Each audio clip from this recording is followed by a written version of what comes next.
want to bring this point home, okay, that I want to make tonight. And that's the reason that most of you Negroes are upset at the NFL. That's the reason most of you Negroes are upset at the NFL, because our culture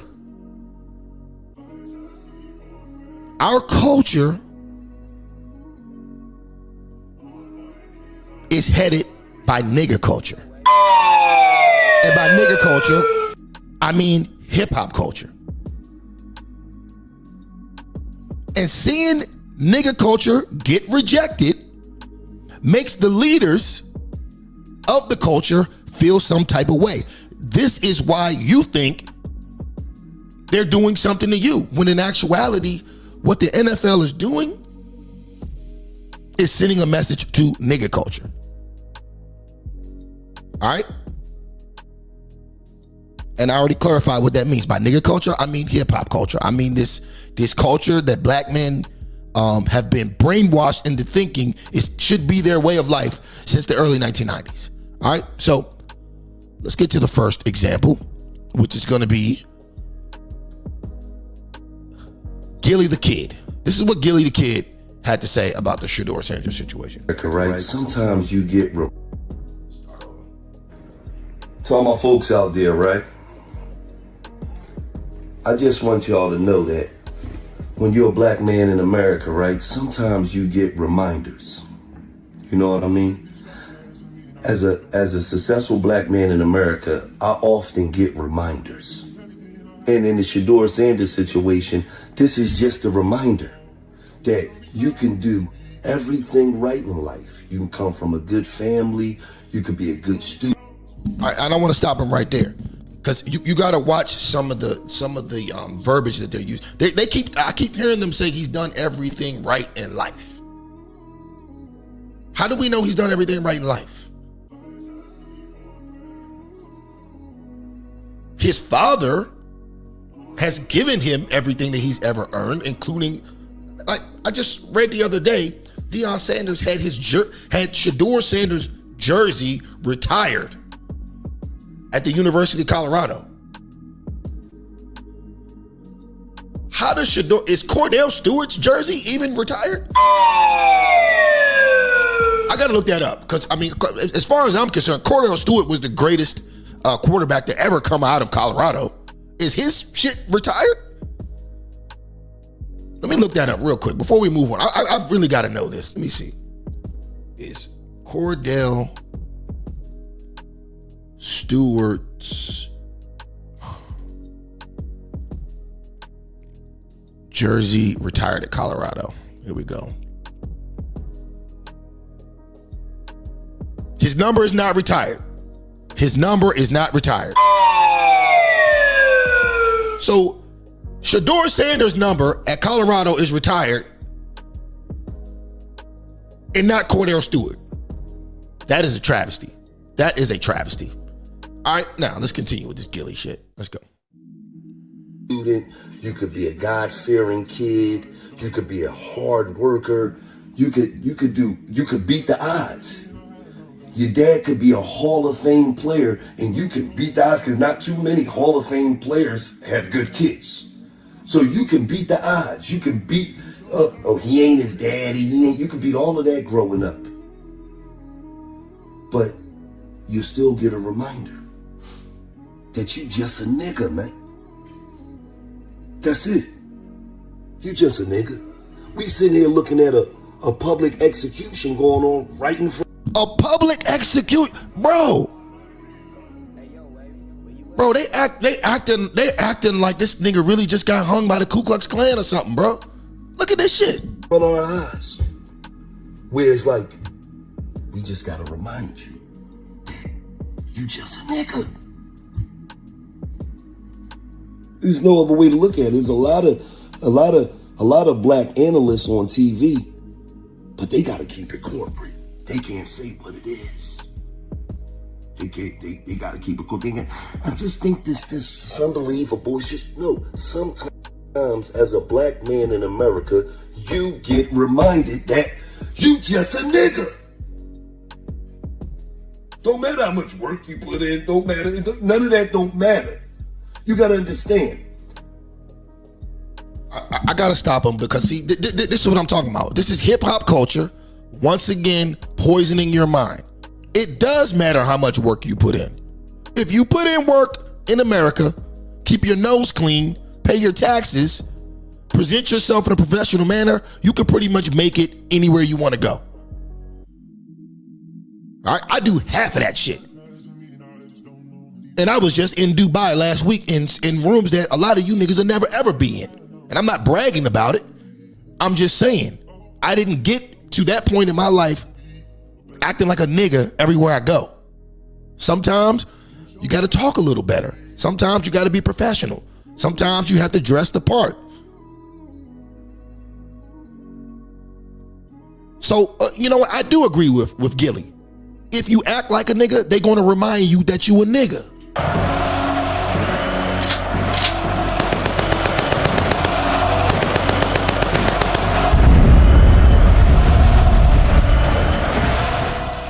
Because if you act like a nigga around me, and we supposed to be in a professional setting, I'm gonna remind you, bro, you a nigga. Stop acting like a nigga.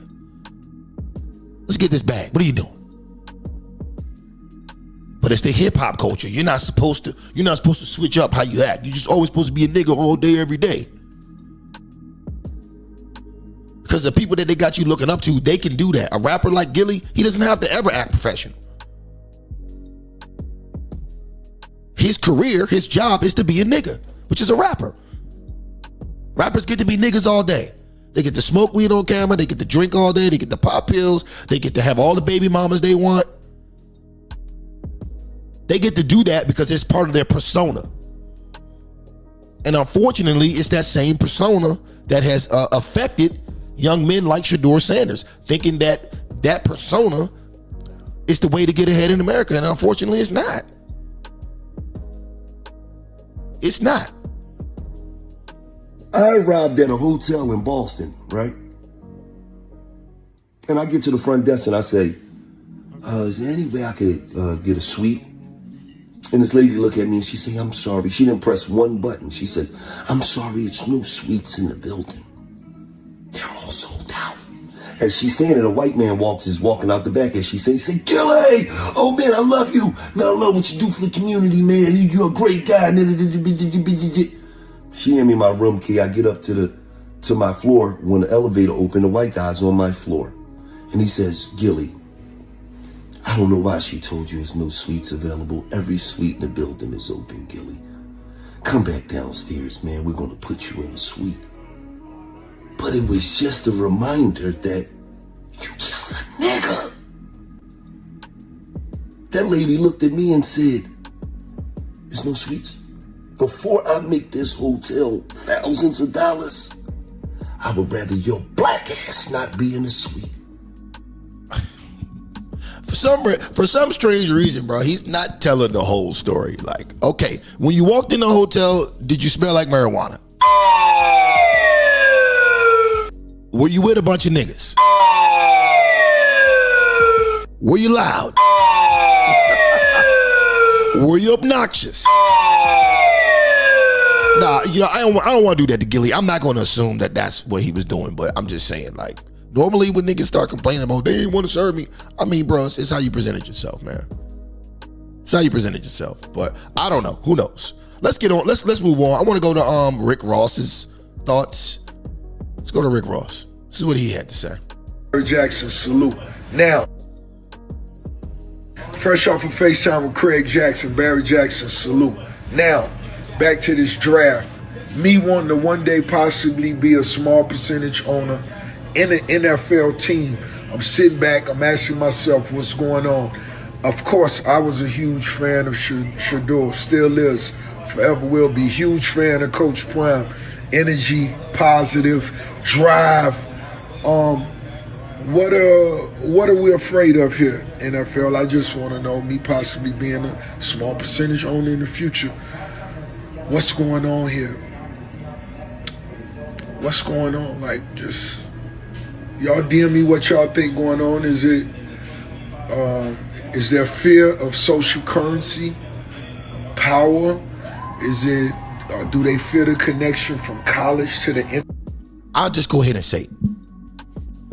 You know what the NFL fears, but they're never going to say it. They fear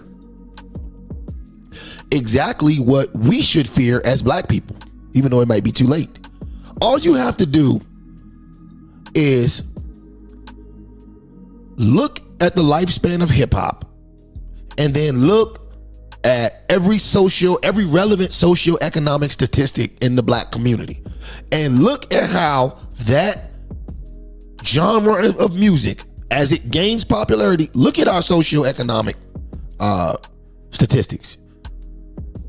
It doesn't take a rocket scientist to see the consequences of that music and that culture on black society. So if it ruined black society, and that's maybe ruined is strong terminology, but I will say it's a symptom of the destruction of black society. Why would any corporate entity want to fully take that on? Why would they want to? Granted, it's probably not even that serious with the NFL. The teams probably just heard Shedeur talking, was like, oh, he's an idiot. Then he doesn't even want to do the workouts. Like, this guy's not even trying. Like, we don't want him. That's probably as simple as that. But subconsciously, black people, we're the only ones that think nigga shit is acceptable. No other culture wants to be around that shit unless you're talking about the poorest of the poor. So yeah, the poorest whites, the poorest Latinos, the poorest Asians, they're gonna act like niggas.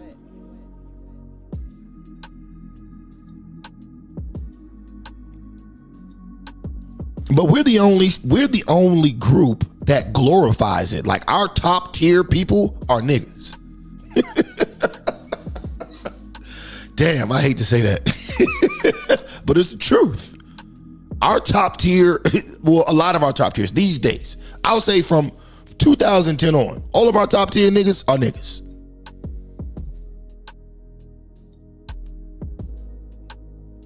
The days of intellectuals and, like, you know, those type of black folks, I mean, we still have them, but, like, they're not put to the forefront. We don't listen to them. We listen to niggas. We listen to Gillie the Kid. We listen to Rick Ross. We listen to niggas.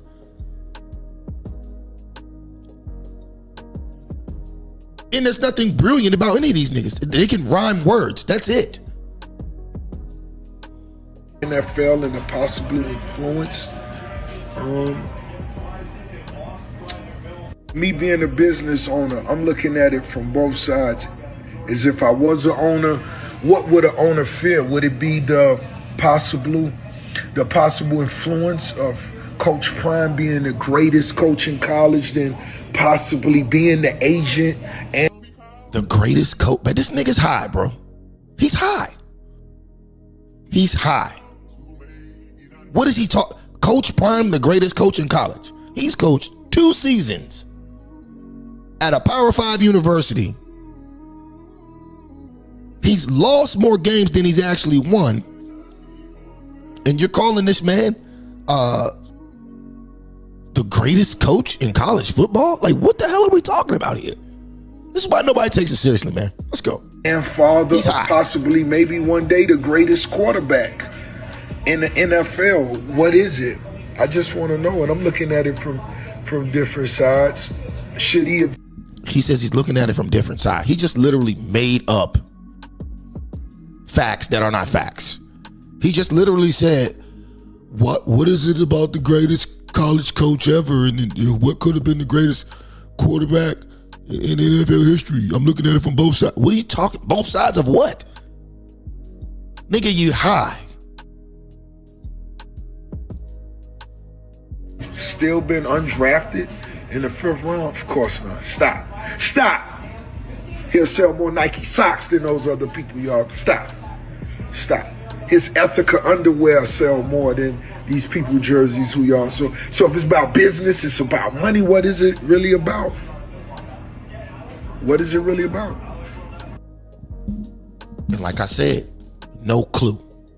This nigga has no clue. No clue. And I doubt after this speech they ever let this man buy anything into an NFL franchise. Now I want to get to the last one, and this one might take the cake. This is Vic Mensa. All right, let's hear what Vic Mensa had to say. Shedeur Sanders and likability. Do the team owners like him as a person? Well, that's an unwinnable game, to be likable to someone that doesn't like black people. We got enough magazine articles about Jerry. See what I'm saying?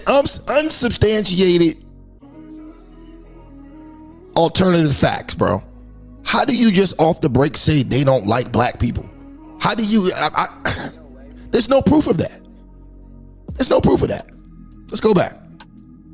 Shedeur Sanders and likability. Do the team owners like him as a person? Well, that's an unwinnable game, to be likable to someone that doesn't like black people. We got enough magazine articles about Jerry Jones' racist comments behind closed doors to know how they really feel. Just because they profit from the labor of black people doesn't mean they like them. The line between arrogant and charismatic is one of perception. People don't see the world the way it is, they see the world the way they are. It's enough to see the way they feel about Obama. They call Obama the Antichrist. I think we can all agree Obama is about as likable of a nigga as you will find. I don't like Obama, but anyway. Drone strikes in Syria removed. Like when he dropped that 3-pointer in front of his whole entourage and walked out the gym. And look, I don't want people getting in my comments bashing all white people. I don't care if you yellow, red, blue, or green. If you anti-racist, we on the same team. You can't dismantle the master's house using the master's tools. Now, when it comes to the NFL, the slavery parallels are abundant. 70% of the players are black, 90% of the owners are white. They putting these niggas in their drawers on examining blocks in the combine and looking in their ears and shit. When we criticize capitalism, it's because of the imbalance between labor and ownership. The imbalance between labor and ownership. But I gotta say, I love Shedeur's smile through all this bullshit. And I'm glad he came in with such a confident demeanor, letting his nuts hang. Jack Johnson had to really tweak with their ass. Muhammad Ali had to really tweak with him for Floyd to be able to own his entire ecosystem and clean up. Cause it's always, ain't nobody bigger than the program. Try taking the black players out the program. Shit gonna look like a racquetball tournament. Okay. All right, so that's Vic Mensa. Another waste of air. So, yeah. Before I get into my thoughts on the huge L that hip-hop, aka nigger culture, has taken as a result of this Shedeur Sanders debacle, I want to first go over some undeniable facts that prove that, at least on the surface, the NFL cannot be called racist. Okay? I repeat, at least on the surface, the NFL cannot be called racist. Now, I want to bring your attention to the NFL website, all right? And what we're going to do is we're going to go through the first 32 picks of the NFL draft. Number 1, Cam Ward, a black man, quarterback. Number 2, Travis Hunter, a black man, cornerback / wide receiver, who also played on the same team as Shedeur Sanders. Number 3, Abdul Carter. Number 4, a white guy, Will Campbell. Number 5, a white guy, Mason Graham. Number 6, a black guy, Ashton Genty. Number 7, another black man, Armand Mmubu, whatever that says. Another black man at number 8, Tetoria McMillan. Another black man at number 9, Kelvin Banks Jr. I don't know if this guy's black or not. We'll give him a half. We'll give him a half black. Colston Loveland. Number 11, Michael Williams, a black man. Number 12, a black man, Tyler Booker. Number 13, a black man, Kenneth Grant. Number 14, a white guy, Tyler Warren. Number 15, a black man, Jalen Walker. Number 16, a black man, Walter Nolan. Number 17, another black man, Shamar Stewart. Number 18, Gary Zabel, a white man. Number 19, a black man, Emeka Egbuka. Number 20, another black man, Jade Barron. Number 21, another black man, Derek Harmon. Number 22, another black man, Omarion Hampton. Number 23, another black man, Matthew Golden. Number 24, another black man, Donovan Johnson. Number 25, a white guy, Jackson Dart. Number 26, another black guy, James Pierce Jr. Number 27, another black guy, Malachi Starks. Number 28, another black man, Tyleek Williams. You know he black. Number 29, another black man, Josh Connerly. Number 30, another black man, Maxwell Hairston. Number 31 and 32, Jahad Campbell and Josh Simmons, both black men. Both black men. All right? So there we have it. 26 and a half out of the first 32 picks were black. Okay? With the number one spot going to Cam Ward, a black quarterback who also skipped combine drills, but did an exceptional job with his team interviews. So now what's crazy is that ultimately 16 out of the 32 starting quarterbacks in the NFL currently are black. So out of the 16 starting quarterbacks that are black in the NFL and the 26.5 black men that were selected in the first round of the draft, are they all coons and sellouts? Is that how they got drafted? Are they all coons and sellouts?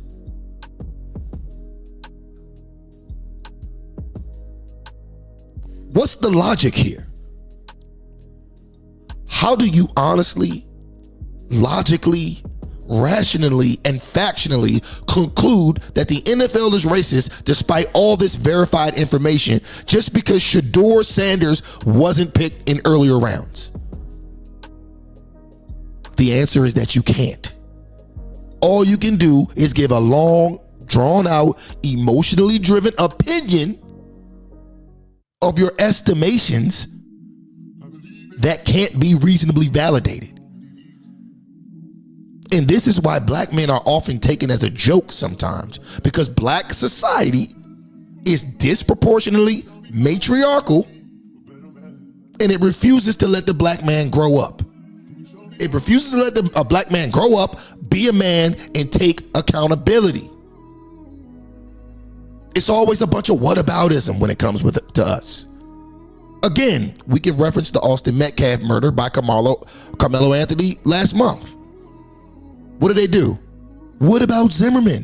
What about Kyle Rittenhouse? What about Daniel Penny? A bunch of shit that has no bearing on his situation whatsoever.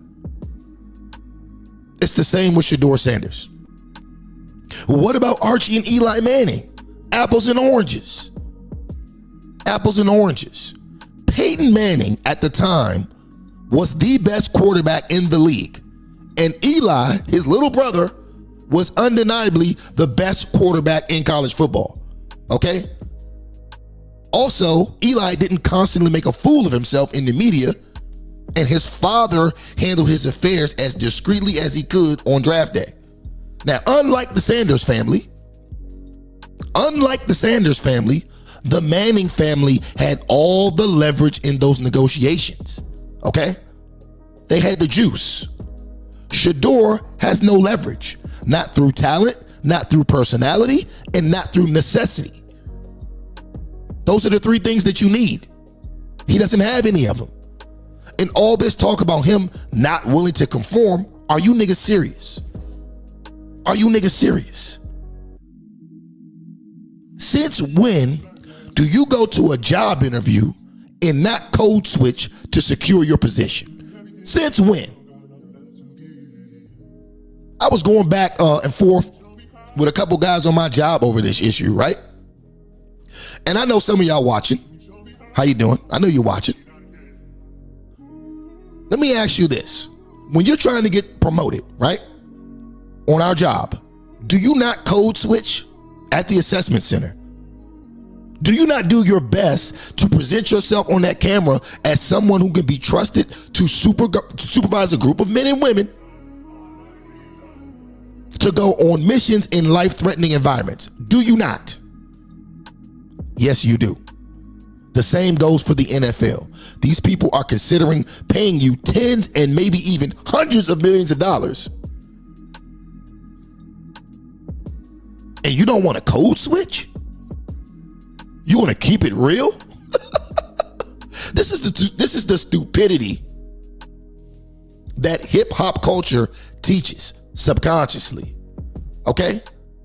Subconsciously. And as I've always said, back in the early 90s, when gangster rap was popularized, it subconsciously changed the psyche and priorities of black men in America.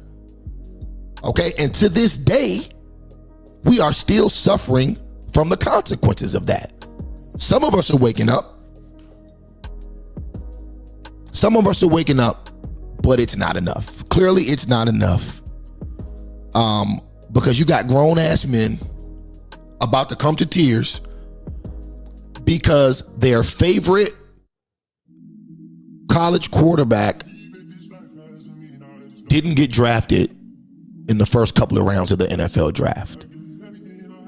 With all the shit going on in the world today, the one thing that woke you niggas up and got you niggas talking seriously online and not beefing with each other and not talking about drugs and murder and crime, the one thing that got you to be serious for 3 minutes was Shedeur Sanders not being drafted in the first 4 rounds of the NFL draft. Okay, that right there is a problem. Fellas, black men, it's reflection time. Okay? I know we have a great time when I get on here and I cook the women. That's always fun. But now it's time for self-reflection. Now it's time for self-reflection. We can't keep coming on here talking about what the women doing, how they doing this, how they doing that, when, to be honest with you, mentally, we're just as screwed up.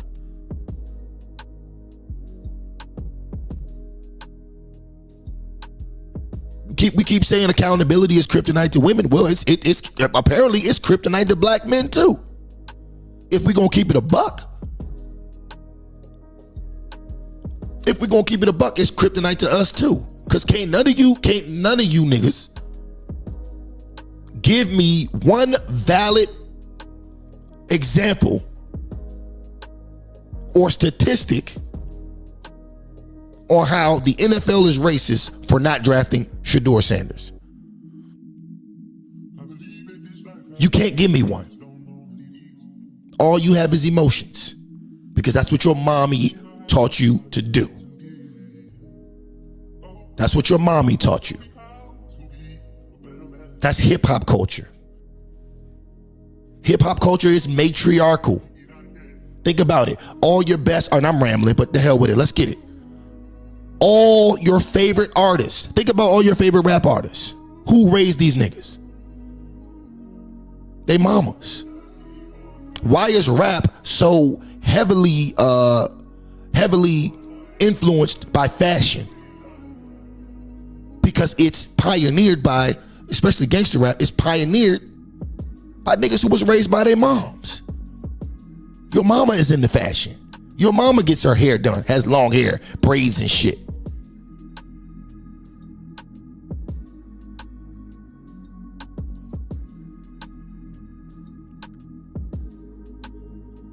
Are y'all getting what I'm saying?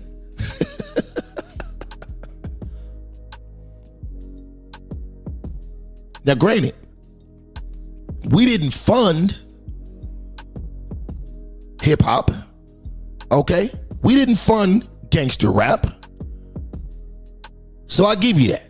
We know who did that. I'm not going to say what race, what people, doctor, and what hospital, and what media went to. We know I can't say that.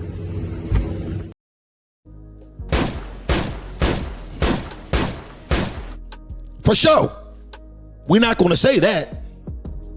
However, at this point, we have to recognize that the psyche behind that poison music has turned us into our own worst enemy.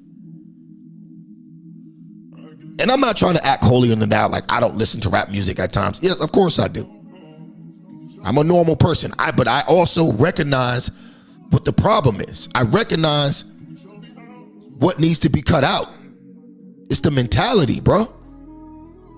I know grown ass men, almost 50 years old, that are janitors. You know what I'm saying? Niggas talking about I don't snitch and I don't do. Niggas, you been listening to so much Scarface and UGK your whole life. You think that you an actual gang. Nigga, you a janitor, bro. If you see a crime, my nigga, report it, bro. It's okay, bro. If you see a crime, report it. You don't have to stick to the street code, bro.